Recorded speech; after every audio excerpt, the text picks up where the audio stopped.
எப்போ ஒருத்தவங்களுக்கு உயிர் பிரியும் ஒரு அபாயம் இருக்கோ அப்போ எப்போ ஒருத்தவங்களுக்கு அவமானம், தலைகுனிவு, அசிங்கம், இந்த அசிங்கப்படுறதுக்கு நான் வந்து செத்துடலாம் அப்படின்னு நினைக்கிறாங்களோ அப்போ வந்து பார்த்தீங்கன்னா நம்ம இந்த குடும்பத்திலே வந்து பார்த்தீங்கன்னா இத்தனை வயசுல 35 வயசுல இறந்துருவாங்க, 40 வயசுல இறந்துருவாங்க. அந்த மாதிரி ஜாதகங்கள் அவங்களோட உயிரை காப்பாற்றுவதற்காக ஆணவம், கண்மை, மாயம், காமம், குரோதம், மதம், ஆச்சரியம், இடும்பை, அசூயை அத்தனையும் வந்து பார்த்தீங்கன்னா அழிஞ்சுதான். ஹாய் மக்களே. ஸோ இன்னைக்கு பார்த்தீங்கன்னா நம்மளோட வீடியோ வந்து ரொம்பவே இன்ஃபர்மேட்டிவாக இருக்க போகுது. பொதுவாக பிரார்த்தனைகள் வந்து நிறைய முறைகள் இருக்கும் இல்லையா? ஒரு பேர் வந்து அவங்களோட பிரார்த்தனையை வேண்டிக்கிட்டு எனக்கு இந்த மாதிரி ஆச்சுன்னா நான் இப்படிலாம் பண்ணுறேன் அப்படின்னு சொல்லுவாங்க. அதில் வந்து ஒரு வித்தியாசமான ஒரு பிரார்த்தனை இல்லை ஒரு கடுமையான பிரார்த்தனைனே சொல்லலாம், மடிப்பிச்சை. நம்ம ஆதி காலத்துலேருந்தே பார்த்துருக்கோம், கோயில் வாசலில் மடிப்பிச்சை எடுப்பாங்க. அது எந்த மதத்தை சார்ந்தவங்களா இருந்தாலும் இந்த மடிப்பிச்சை இதை வந்து பண்ணிட்டு தான் இருப்பாங்க. இதுக்குன்னு சில விதிமுறைகள் இருக்குது. அதை பற்றி தான் இன்றைக்கி நம்ம கூட மேம் பேச போகிறாங்க.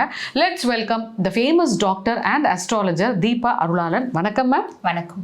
ஸோ இந்த மடிப்பிச்சை எடுக்கிறது வந்து அதுக்கு ஏதாவது விதிமுறைகள் இருக்கா? பொதுவாகவே வந்து பார்த்தீங்கன்னா இந்த மடிப்பிச்சை அப்படின்றது எல்லாத்துக்கும் வேண்டிக்கிறது இல்லைம்மா.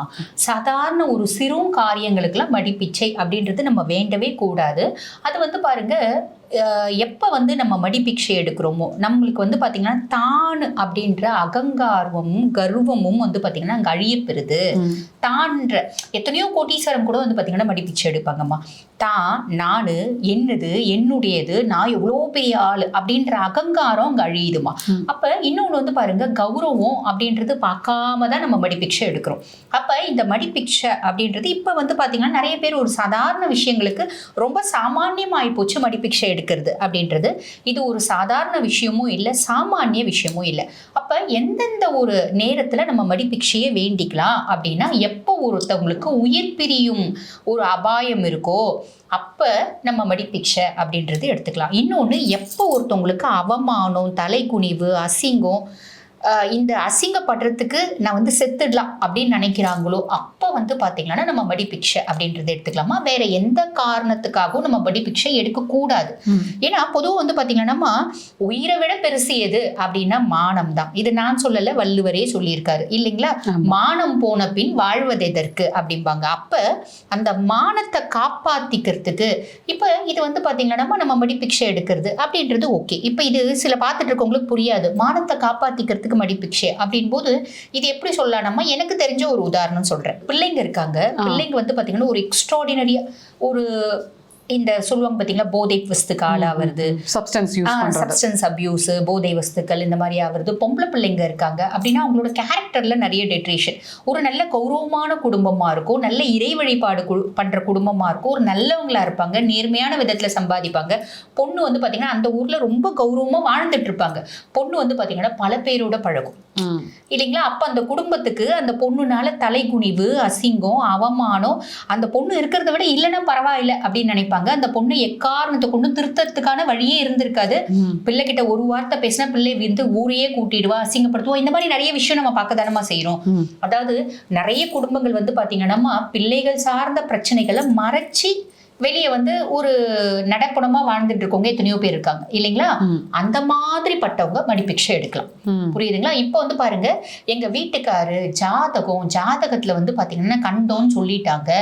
அவங்க வந்து உயிருக்கு அது வந்து பாத்தீங்கன்னா மாரக தசை, மாரக புத்தி ஜோதிடத்துல கணிக்க முடியும். இந்த நேரத்துல இந்த க்ஷணத்துல இவங்க இறப்பாங்க அப்படின்ற மாதிரி ஜோதிடத்துல கணிக்கிறதுக்கு நிறைய வழிமுறைகள் இருக்குமா. அந்த மாதிரி கணிக்கப்பட்ட ஜாதகம் வந்து பாத்தீங்கன்னா வீட்டுக்கார் இறந்துருவாரு, வழியே இல்லை. அந்த குடும்பத்திலேயே வந்து பாத்தீங்கன்னா இத்தனை வயசுல 35 வயசுல இறந்துருவாங்க, 40 வயசுல இறந்துருவாங்க. அந்த மாதிரி ஜாதகங்கள் அவங்களோட உயிரை காப்பாற்றுவதற்காக நம்ம மடிப்பிச்சை எடுக்கலாம். புரியுதுங்களா? சோ இந்த ரெண்டு சூழ்நிலையில தான் நம்ம மடிப்பிச்சை எடுக்கணும். தேவையில்லாத எல்லாத்துக்கும் மடிப்பிச்சை எடுக்கக்கூடாது. அதே மாதிரி இப்ப பஸ்ல வந்து பாத்தீங்கன்னா நிறைய பேர் வந்து பிக்ஷை கேட்கறது, சும்மாவே வந்து அரிசி வாங்குறது, பணம் வாங்குறது. பொதுவாகவே மடிப்பிச்சை வந்து பாத்தீங்கன்னா அரிசி வாங்கலாம், பணம் வாங்கலாம், எதனால வாங்கலாம். இப்ப பணம் வாங்குறோம் அப்படின்னா அவங்க வேண்டிப்பாங்கம்மா. மடிப்பிச்சை எடுக்கிறவங்க வேண்டிக்கணும். அதாவது இப்போ ஒரு உதாரணத்துக்கு சொல்றேன் அப்படின்னு வச்சுக்கோங்கம்மா, நம்ம இந்த மடிப்பிச்சை எந்த கோயில்ல போய் எடுக்கணும் அப்படின்னா அம்பிகையினோட கோயில்ல தான் போய் எடுக்கணும். காரணம் என்ன அப்படின்னா, நம்ம வீடு தேடி பிக்ஷை எடுக்க வரவங்க கூட அம்மா தாயே பிச்சை போடுன்னு தானே கேக்குறாங்க. ஐயா சாமி பிச்சை போடுன்னு கேக்குறது இல்லையே, இல்லைங்களா? அப்ப அகிலலோக அன்னை அம்பிகை தான் வந்து பாத்தீங்கன்னா பொதுவாவே தாய்மார்களுக்கு ஒரு கருசனம் அப்படின்றது இருக்கும் இல்லைங்களா? இதுக்கு வந்து பாருங்க, கண்ணப்பர் கதையை நம்ம வச்சுக்கலாம். கண்ணப்பர் ஒரு கண்ணை பிடுங்கின போதும் ஈசனுக்கு மனசாரல, இன்னும் சோதிக்கிறான். சோதிச்சு இன்னொரு கண்ணுல இருந்து லிங்கத்துல இருந்து ரத்தம் வருது. கண்ணப்பன் வந்து இன்னொரு கண்ணையும் புடுங்க போகும்போது அம்பிகை சொல்றா போதும் அந்த குழந்தையை சோதிச்சது அப்படின்றா, இல்லைங்களா? அப்ப அந்த அம்பிகைக்கு தான் வந்து பாத்தீங்கன்னா அலாதி கருணை அப்படின்றது உண்டு. அப்ப நம்ம மடிப்பிக்ஷை எடுக்கிறோம் அப்படின்னாலே அம்பிகையினோட கோயில்ல மடிப்பிக்ஷை எடுக்கிறது அப்படின்றது உன்னதமான பலன்களை கொடுக்குமா, சரிங்களா? இப்ப அம்பிகையினோட கோயில்ல இப்ப இந்த பதிவை பார்த்துட்டு இருக்கவங்க அவங்களோட குடும்பத்துல ஏதோ ஒரு சூழ்நிலை இருக்கு, அவங்க மடிப்பிக்ஷை எடுக்கணும் அப்படின்னு நினைக்கிறாங்களோ, எந்த கோயிலுக்கு போறாங்களோ அந்த கோயிலுக்கு காலையிலேயே சுத்தபத்தமா குளிச்சுட்டு போயிடணும். குளிச்சுட்டு அங்க வந்து பாத்தீங்கன்னா பக்தர்கள் உள்ள போவாங்க பாத்தீங்களா, இவங்க நேரா போயிட்டு அது பரமேஸ்வரனோட கோயிலாதான் இருக்கணும். அப்ப ஈசனை பார்த்துட்டு ஈசனை ஆத்மார்த்தமா வேண்டிட்டு அம்பிகையை வேண்டிட்டு நான் மடிப்பிக்ஷை எடுக்க போறேன், இந்த காரணத்தினால என்னோட கௌரவம் என்னோட மானம் ரோஷம் அத்தனையும் நான் வந்து பணையம் வைக்கிறேன், வச்சு மடிப்பிக்ஷை எடுக்கிறேன், எனக்கு என் புருஷனோட உயிரை பிச்சையா போடு அப்படின்னு வேண்டிக்கணும். இல்ல என் குடும்ப கௌரவத்தை பிச்சையா போடு, என்னத்துக்கு வேண்டுறாங்க நம்மளுக்கு தெரியாது இல்லைங்களா? வேண்டிட்டு வந்து அங்க கோயிலுக்குள்ள போகக்கூடிய பக்தர்களை நம்ம ஒரு காலம் இடையூறு அப்படின்றது பண்ணக்கூடாது, அது பாவமா போயிடும். நம்ம என்ன பண்ணலாம்னா, கோயிலுக்குள்ள பக்தர்கள் இப்படி போறாங்கன்னா திரும்பி வர வழியில அந்த கோயிலோட கோபுரத்தினோட நிழல் படுது பார்த்தீங்களாமா, அங்க நிக்கணும், கோபுரத்தினோட நிழல் படணும், அங்க நின்று நம்ம மடி ஏந்தி பிக்ஷை கேட்கணும். பிக்ஷை கேட்கும் போது அரிசி போடுங்க, இந்த மாதிரி ஒரு கஷ்டத்துல இருக்கும் மடி பிக்ஷை கேட்கிறோம், போடுறவங்க போடுவாங்க, போடாதவங்க போடாம போயிடுவாங்க. இல்ல காசு போடுங்க அப்படின்னு சொல்லிட்டு கையேந்தி நின்னா அந்த மடி வந்து பாத்தீங்கன்னா நம்ம முந்தானை ஏந்தி நிக்கணும். முந்தானை ஏந்தி நம்ம மடி பிக்ஷை கேட்கணும். மடி பிக்ஷை கேட்கும் போது சிலர் போடுவாங்க, சிலர் திட்டுவாங்க, சிலர் கண்டுக்காம போவாங்க. பரவாயில்ல, அதுக்காக ஐயோ இவங்க போடலையே இவங்க என்ன ஆளுங்க அப்படின்னு வருத்தப்படக்கூடாது, அது இன்னும் பாவம் தான் செய்யறோம், அது அவங்களோட இஷ்டம் தானம்மா.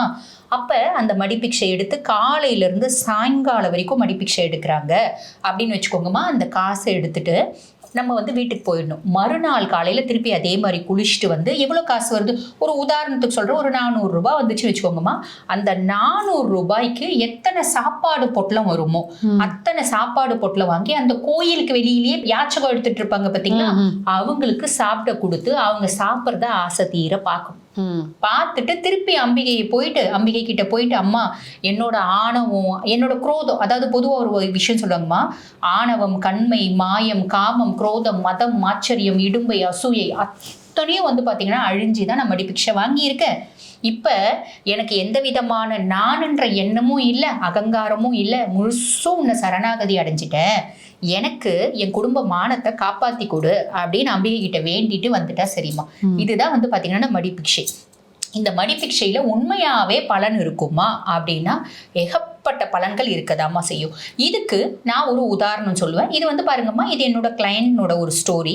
பொதுவாக வந்து பாருங்கம்மா, இந்த கிளையண்ட்ஸோட ஸ்டோரிஸை வந்து நம்ம ரிவீல் பண்ணக்கூடாது, அவங்களோட கதைகளை அவங்க வந்து ஊரு பேரெல்லாம் சொல்லக்கூடாது, அது எத்திக்ஸ் கிடையாது. பட் இருந்தாலும் இந்த மடிப்பிக்ஷையினோட மகிமையை மக்களுக்கு புரியும்படி பொதுவாக வந்து பாருங்கம்மா, ஒரு விஷயத்தை அப்படியே சொல்லும்போது மக்களோட மனசுல பதியாது. நம்ம அதுக்குன்னு ஒரு உதாரணம் கொடுத்து சொல்லும் போது அவங்களோட மனசுல தெளிவா பதியும். அந்த மாதிரி ஒரு உதாரணம், பல உதாரணங்கள் இருக்குமா. நான் நிறைய பேர் மடிப்பிக்ஷை எடுக்க சொல்லி நான் இல்லை, அம்பிகை கடாட்சத்தினால நான் சொன்னது. அந்த கிளையண்ட்டுக்கு வந்து பாத்தீங்கன்னா அப்பா அம்மா வசதியான வீட்டு பொண்ணு, ஒரே பொண்ணு என்ன பண்ணுச்சு, லவ் பண்ணிட்டு அந்த பையனோட ஓடி போயிட்டு என்ன பண்ணுச்சுன்னா கல்கட்டாக்கு போயிடுச்சு. கல்கட்டால அந்த ரெட் லைட் ஏரியா மாதிரி இருக்கும், ப்ராஸ்டியூஷன் ஏரியா, அந்த ஏரியாவுக்கு எப்படியோ, அதாவது இந்த பொண்ணு நம்பி பையனை லவ் பண்ணுச்சு. அது நடுவில் எப்படி வந்து அந்த இடத்துக்கு போயிடுச்சு அப்படின்றது தெரியல அவங்களுக்கு. ஆக மொத்தம் அந்த பொண்ணு அங்கே இருக்கு அப்படின்றது அவங்க சொந்தக்காரங்க யாரோ வந்து சொல்லிட்டாங்க. அவங்க கேட்குறாங்க, கோட்டீஸ்வரம் வீட்டு பொண்ணு, ஒரே பொண்ணு, ஓகேங்களா? அப்போ அவங்க கேட்குறாங்க, இந்த பொண்ணை மீட்டு கொண்டு வரணும், என்ன ஆப்ஷன்? அந்த பொண்ணுனோட ஜாதகத்தில் பார்த்தா பொண்ணு வந்து ராகு தசையில் இருக்கு, சரிங்களா? அப்போ ராகுவை அடக்கிறதுக்கு யாரால முடியும்னா அம்பிகையினால தான் முடியும். அவங்களா பெரிய கோட்டீஸ்வரங்க. அப்போ நான் சொல்கிறேன், மடிப்பிக்ஷை ஈசன் கோயிலில் போய் எடுங்க. அந்த ஈசன் கோயில் நம்ம ஊரெல்லாம் சொல்ல வேண்டாம், ஏன்னா வந்து சொன்னா அது தெரியறதுக்கு வாய்ப்பு உண்டு.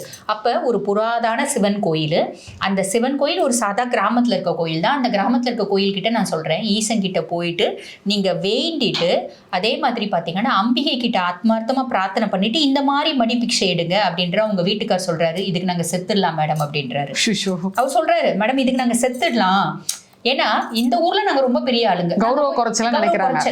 அப்ப அந்த அம்மா என்ன சொல்றாங்க, என் பொண்ணு விஷயம் தெரிஞ்சிச்சுன்னா நாங்க வந்து சாவறதை தவிர வேற வழியே இல்ல, அப்ப என் பொண்ணு விஷயம் தெரியாம இருக்கிறதுக்கு நான் தாராளமா செய்யறேன் அப்படின்றாங்க. ஆனா அங்க இருக்க மக்களுக்கு மடிப்பிக்ஷை எடுக்கிறாங்கன்னு போது ஏதோ ஒரு பிரச்சனை இருக்கு அப்படின்றது தெரியுது.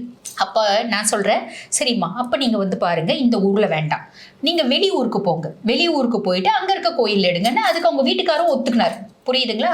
அப்ப அந்த அம்மா அந்த ஊர்ல இல்லாம கும்பகோணம் பக்கத்துல இருக்க ஒரு புராதான கோயில், அந்த புராதான கோயில அந்த ஸ்தலம் வந்து பாத்தீங்கன்னா ராகுனோட ஸ்தலம். அப்ப நான் வந்து சொல்றேன், இந்த ராகுனோட ஸ்தலத்துல நீங்க எடுங்கன்ற அந்த கோயில்ல நின்று அவங்க மடிப்பிக்ஷை எடுக்கிறாங்க. மடிப்பிக்ஷை எடுத்து பொதுவமா அவ்வளோ கோட்டீஸ்வரங்க, அது பிக்ஷை எடுக்கும் போதே வந்து பாத்தீங்கன்னா அவங்களோட எல்லாமே அழிஞ்சு போச்சு இல்லைங்களா?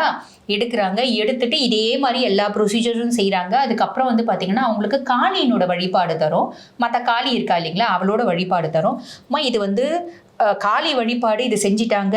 அதுக்கப்புறம் ஆத்மார்த்தமாக வேண்டிக்கினாங்க. அதுக்கப்புறம் காளியினோட வழிபாடு 120 நாள் செய்யறதுக்கு சொல்லியிருக்கோம்மா. அவங்க வந்து பாருங்க 110 நாள் செய்கிறாங்க. அந்த பொண்ணு வந்து எங்கேயோ கிளைண்ட்ஸ் கிட்ட அமைச்சிருக்காங்கம்மா, ஏதோ ஒரு கிளைண்ட் கிட்ட. பொதுவாக வந்து பார்த்தீங்கன்னா அது வந்து இந்த ப்ராஸ்டியூஷனல் ஏரியா அப்படின் போது பொதுவாக அனுப்ப மாட்டாங்களாம். பியாண்ட் தட் அவன் ஏதோ ஒரு பணக்கார கிளையண்டாட்டம் இருக்கு அமைச்சிருக்காங்க. பொண்ணு வந்து கஷ்டப்படுறத பார்த்து அந்த பையன் அந்த பொண்ணு அமைச்சிட்டு இருக்கு. பொண்ணு ஓடி போச்சு அப்படின்னு இருக்கா. அதுக்கப்புறம் அவங்களுக்கு என்ன ஆச்சுன்னு தெரியாது. பொண்ணு ஏதோ திருட்டுத்தனமா வந்து அந்த பொண்ணு வந்து பாத்தீங்கன்னா ஏதோ ஒரு ஊருக்கு வந்து அவங்க அப்பா அம்மாவுக்கு ஃபோன் பண்ணியிருக்கு. உடனே இவங்க வந்து அங்க இருக்க ஆளுங்களை வச்சு எல்லாத்தையும் தூக்கிட்டு வந்துட்டாங்க. பொண்ணு அதுக்கப்புறம் நல்ல வைத்தியம் எல்லாம் பண்ணி அந்த பொண்ணு நல்லா இருந்துச்சு. இது மடிப்பிக்ஷையினால சாத்தியம், அம்பிகையினோட வழிபாடுல சாத்தியம். அம்பிகைய காமாட்சியா, மீனாட்சியா, விசாலாட்சியா கும்புறதை விட, சாத்விக தேவியா கும்புறதை விடமா அம்பிகைய காளியா, தாராவா, பகலாமுகியா, தூமாவதியா, சின்னமஸ்தாவா, மாதங்கியா, புவனேஸ்வரியா, அதே மாதிரி கமலாட்கியா, பைரவியா கும்பிடும் போது அத்துணையும் சாத்தியமா. ஏன்னா இந்த தசமகா வித்யாக்கள் வழிபாடு அப்படின்றது நம்ம தமிழ்நாட்டில் பொதுவாக இல்லைம்மா, வடநாட்டில் தான் ஜாஸ்தி உண்டு. ஆனால் என்னோட பதிவுகளை பார்க்குறவங்களுக்கு தெரியும், நான் நிறைய தசமகா வித்யாக்கள் வழிபாடு சொல்லுவேன். அது வந்து பார்த்தீங்கன்னா தசமகா வித்யாக்கள் வந்து என்ன சொல்லுவாங்கன்னா விஸ்டம் கோடஸஸ் அப்படிம்பாங்க. பெண்களுக்கு ஏதாவது ஒரு அநியாயம் அப்படின்னா அவளுங்க காலை பிடிச்சா கண்டிப்பா நடக்கும். இது வந்து எதுக்கு ஒரு உதாரணத்துக்கு சொல்றேன் அப்படின்னா, இது வந்து பொதுவா யார் என்ன இதுன்னு நம்ம சொல்லல, மொட்டையா தான் சொல்லியிருக்கோம். ரீசன் என்ன அப்படின்னா அவங்க கௌரவம் காப்பாற்றப்பட்டுச்சு. ஆனா அப்ப கூட அவங்க உள்ளூர்ல செய்யறதுக்கு விருப்பப்பட மாட்டேங்கிறாங்க. புரியுதுங்களா? அதையும் மீறி உள்ளூர்ல அவங்க வந்து அப்பப்ப கோயிலுக்கு போயிட்டு அம்பிகை வழிபாடுலாம் வரும்போது அப்படியே லைட்டா கசிஞ்சிச்சு விஷயம். பட் முழுசா தெரியல. புரியுதுங்களா? இது வந்து மடிப்பிச்சையோட அம்சம், மடிப்பிக்ஷையினோட ஒரு அதீத பலன். ஆனா சும்மா விளையாட்டுக்கு காசு வாங்குறது, அந்த காசை நம்ம செலவு பண்றது, மடிப்பிக்ஷை எடுத்து அதெல்லாம் பெருத்த பாவம், செய்யக்கூடாது. ஆத்மார்த்தமா உனக்கு இந்த விஷயம் நடக்கணுமா, அம்பிகை கால ஆத்மார்த்தமா புடி, நீ தான் எனக்கு எல்லாம் அப்படின்னு பிடிக்கும் போது அம்பிகை கண்டிப்பா செய்வா. உலகத்திலேயே வந்து பாத்தீங்கன்னா 2 கடவுள் தாம்மா, நீ என்ன கேட்டாலும் கொடுப்பாங்க. ஒன்று அகிலலோக ஐயன் பரமேஸ்வரன். என்ன பரமேஸ்வரன் கிட்ட ஒன்று அப்படின்னா அவர் ரொம்ப விளையாடுவார், ரொம்ப அதாவது என்ன சொல்றது, ரொம்ப டெஸ்டிங் வைப்பாரு. செத்த பாம்பையே திருப்பி திருப்பி திருப்பி திருப்பி வறுத்து எடுப்பாரு, ஆனால் கண்டிப்பாக கொடுப்பாரு. ஈசன் கணக்கு ஈசனுக்கு மட்டும்தான் தெரியும். கேட்டது கேட்டபடி, நினைச்சது நினைச்சபடி, கேட்காததும் நடக்கும். பரமேஸ்வரனை வழிபாடு பண்ணா அம்பிகை அவ்வளோலாம் வந்து ட்விஸ்ட் எல்லாம் வைக்க மாட்டா. மனசு இறங்கிட்டாருன்னா க்ஷண நேரத்தில் கொடுத்துருவா. மிக சிறப்பு. ஸோ மக்களே, மடிப்பிச்சையை பற்றி உங்களுக்கு ரொம்பவே அழகான முறையில் வந்து தீபா மேம் சொல்லியிருக்காங்க. நன்றி, வணக்கம்.